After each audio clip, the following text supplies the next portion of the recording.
Welcome, Diana. SB 1383 compliance. Good evening, Mayor and Council. In September 2016, SB 1383 established statewide methane emissions reduction targets in an effort to reduce emissions of short-lived climate pollutants, including statewide goals to reduce the disposal of organic waste and recover edible food for human consumption. Over the past few months, staff has been working with Rob Hilton, president of HF&H Consultants, and his team to assess the city's readiness to comply with SB 1383.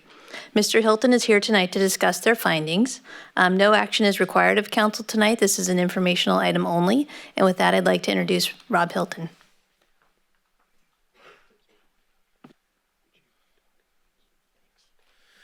Good evening, Mayor, members of council, members of the public. Thanks for having me here tonight. My name is Rob Hilton. I'm with HF&H Consultants, and we specialize in working with local governments on solid waste related issues. So I'm here tonight to talk to you a little bit about what SB 1383 has in store for you over the next few years, understand where the city is against the compliance requirements that the state has set, and talk about some of the background and context for how you'll move forward.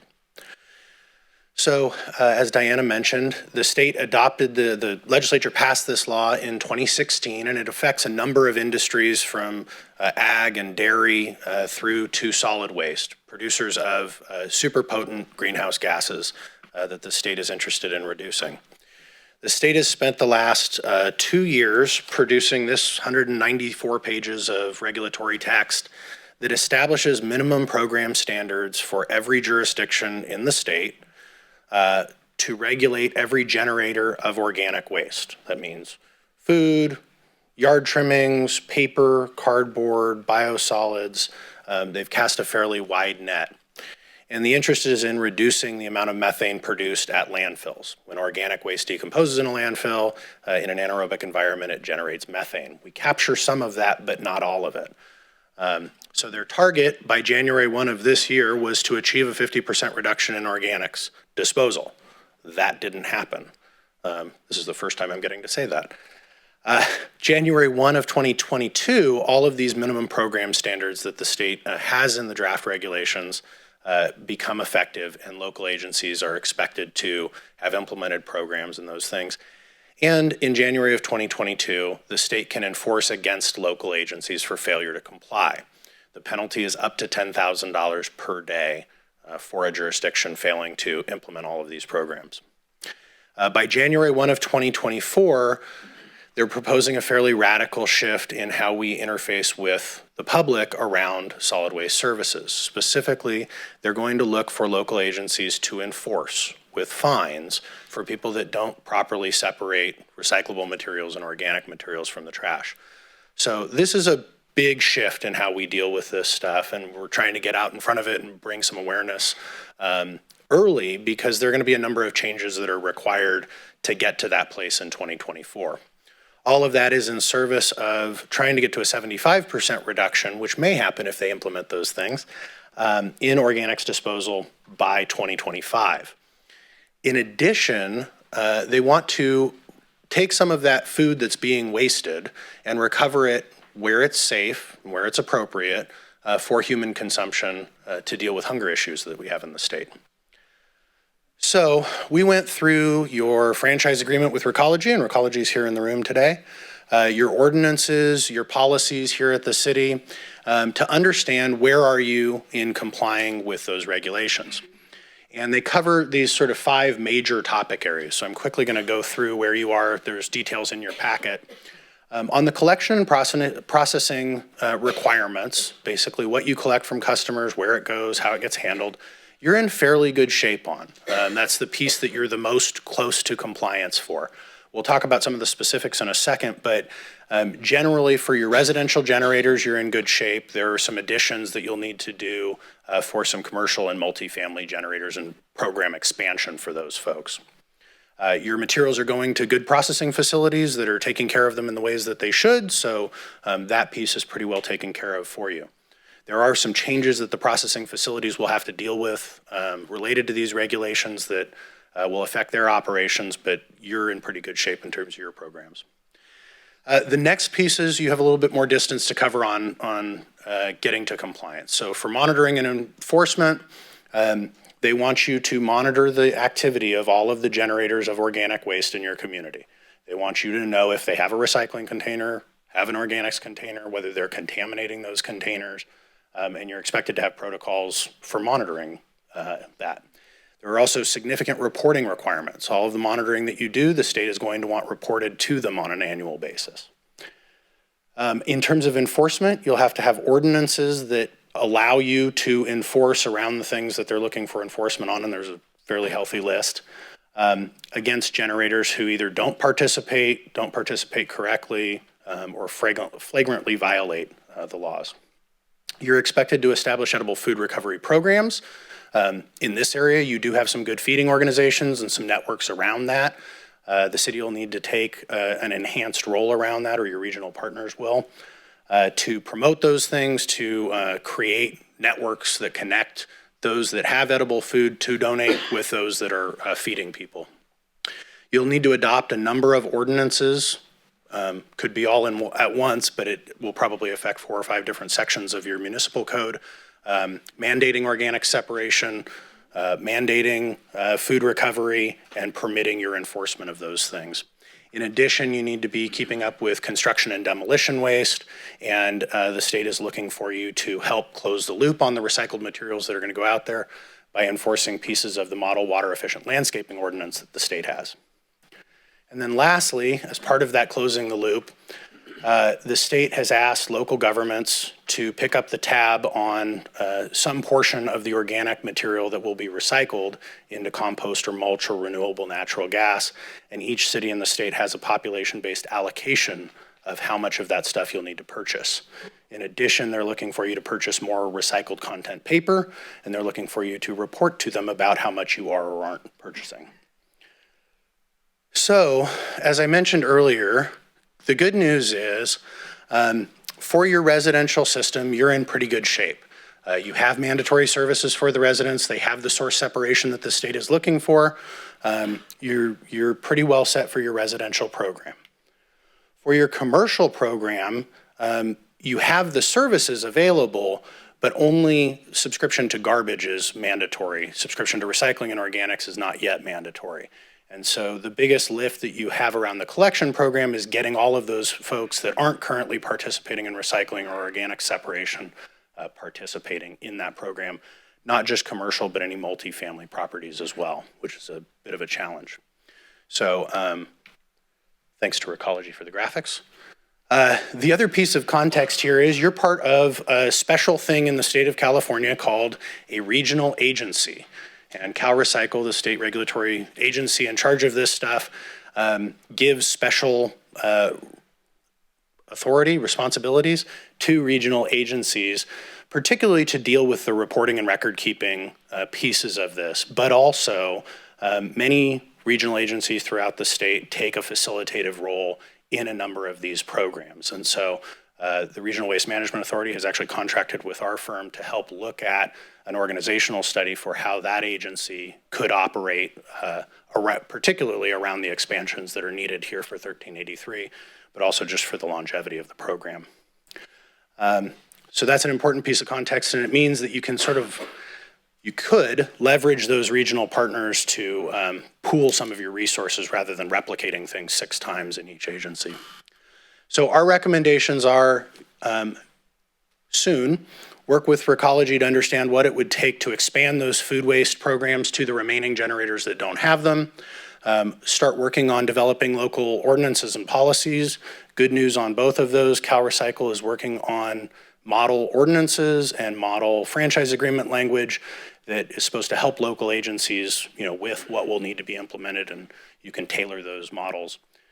So that's great. State's helping you on that. And then coordinate regionally with your RWMA partners on things like edible food recovery, the monitoring and enforcement requirements, any infrastructure planning that's needed to support those things, and then ultimately the record keeping and reporting that will need to go to the state, because that piece is going to be pretty significant. As we've looked at these things in other jurisdictions, almost every agency around the state is looking at what is the staffing impact of this. And as you heard in public comment earlier, what's the PERS impact of this? So these are significant things that the state is asking and getting some getting ahead of them and doing the planning makes a lot of sense. So I'm here for any questions you may have of me.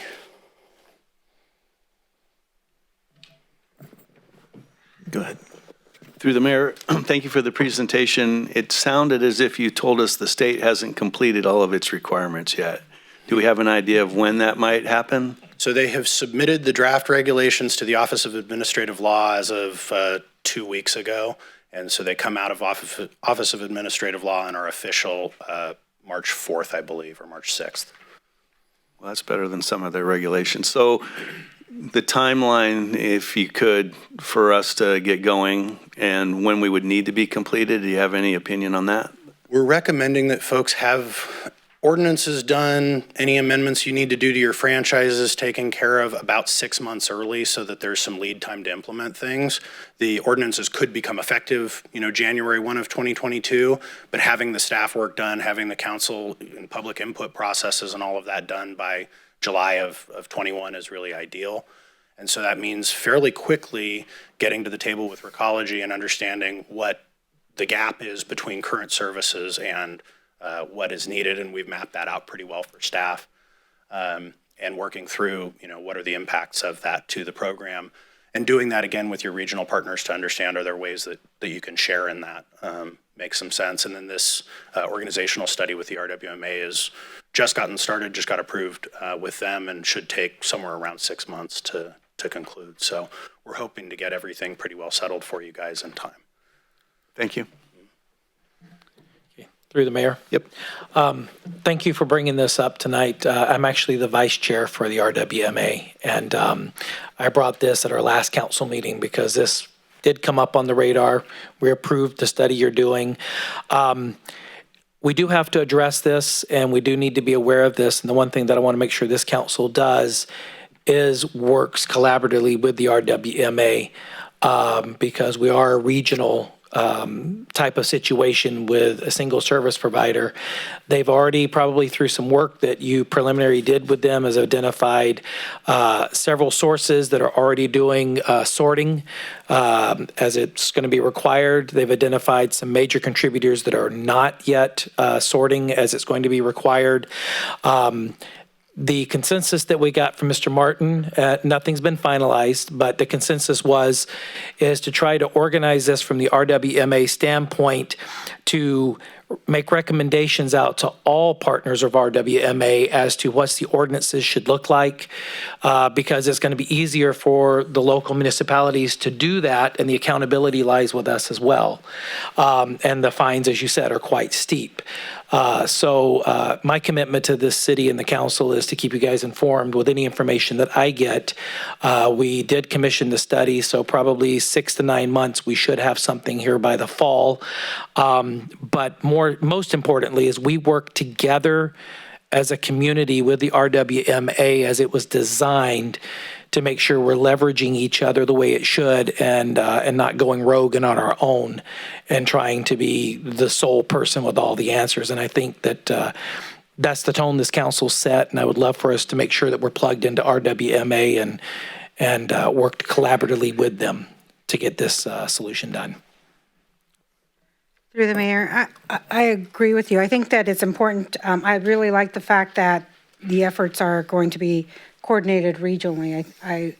I'm always in support of things being supported in that manner, especially it allows for people to have similar kinds of services across the region. I am curious about the study that you're going to be conducting for RWM. Can you kind of in a Sure. quick summary share that? Sure. So when the RWMA was formed, it went through the LAFCO in 2 different counties to assign powers from the cities, and there was a joint powers agreement that was drawn up, and it conveyed certain powers at that time. When it was formed, those powers were fairly limited. As I said, it's really around the reporting and record keeping that the regional agency acts currently.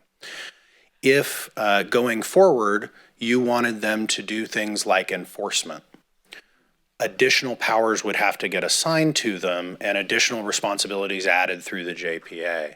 Similarly, if you wanted them to go around and do the contamination monitoring or assist with the edible food recovery infrastructure development or those sorts of things, their charter essentially would need to get modified, probably going through LAFCO again for that, or possibly even going to the state to create a legislative district or something. So the purpose of the organizational study is to understand along a spectrum, what should the RWMA be doing? What should each of the member agencies be doing? What could Recology be doing? And how does the partnership work amongst the various parties?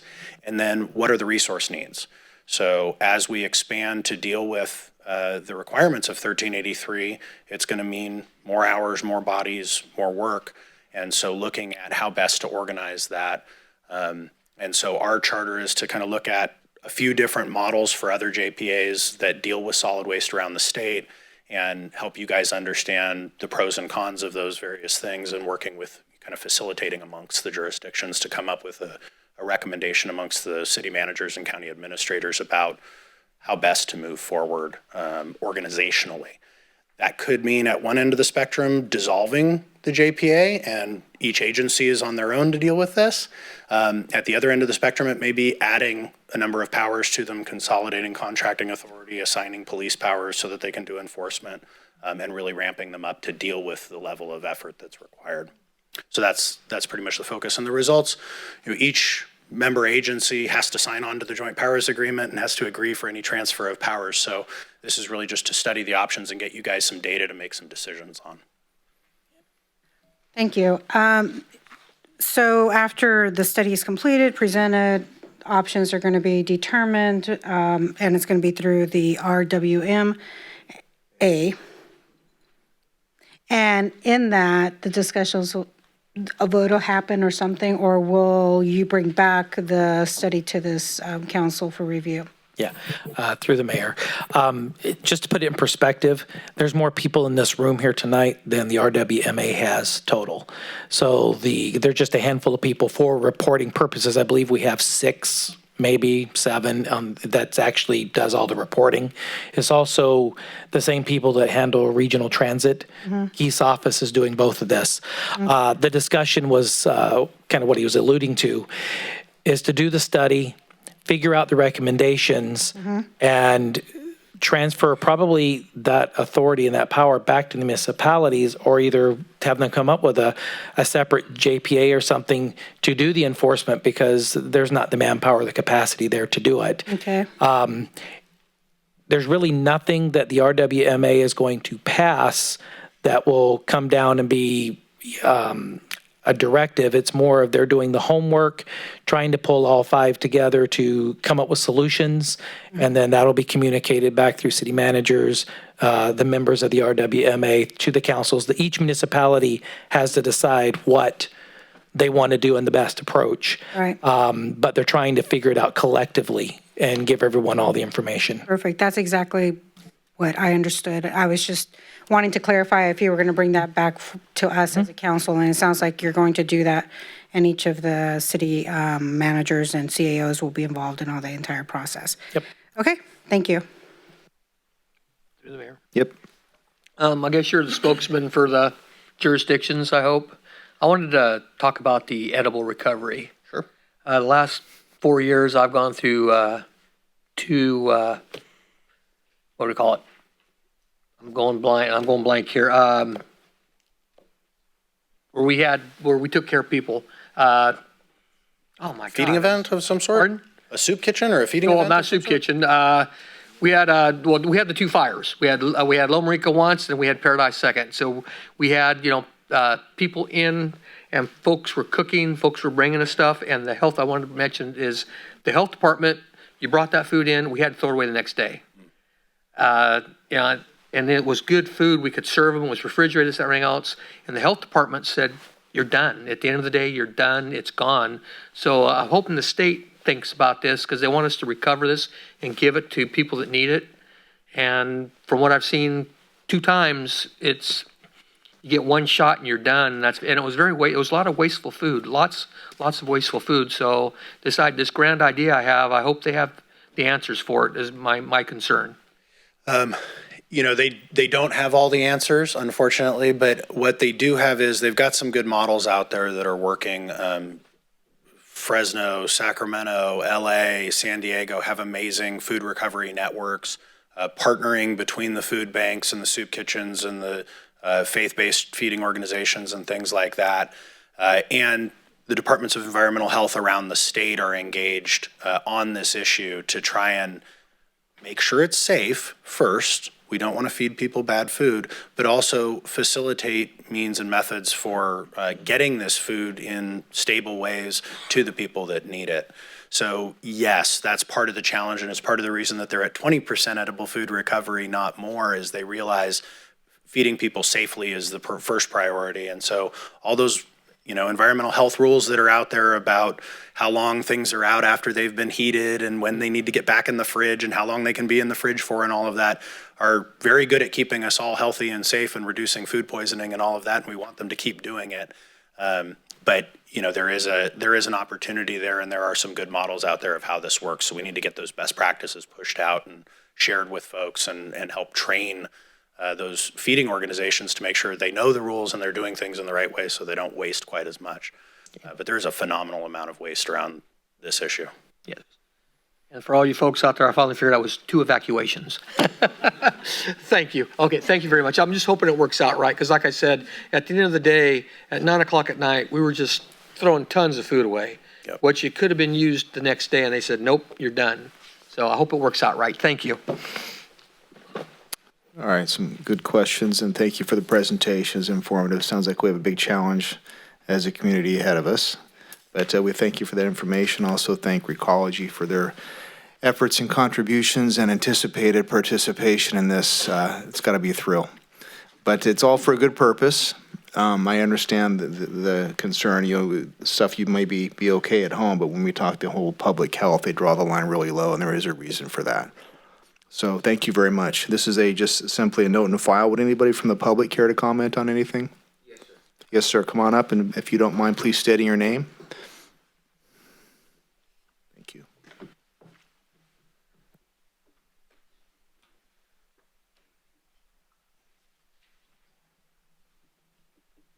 Good evening, Mr. Mayor. My name is Michael Dorman. I'm a resident of Yuba City.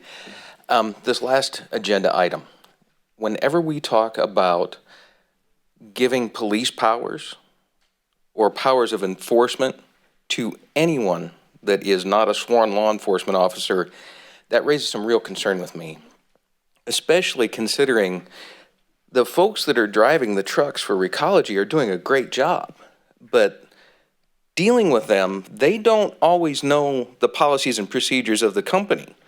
So you get spotty enforcement of the rules that are already in place for Recology. This is from a homeowner. So giving them the power to then fine me if they don't like how I've separated my recycling and trash creates a real problem, not just for me out of my pocketbook, but spotty enforcement, incorrect enforcement. Please be very careful before we give anybody any extra power to cause me pocketbook problems. Thank you. Thank you, sir. Would anybody else care to speak? All right, we'll go ahead and move on to thank everybody one more time, and we'll move on to item number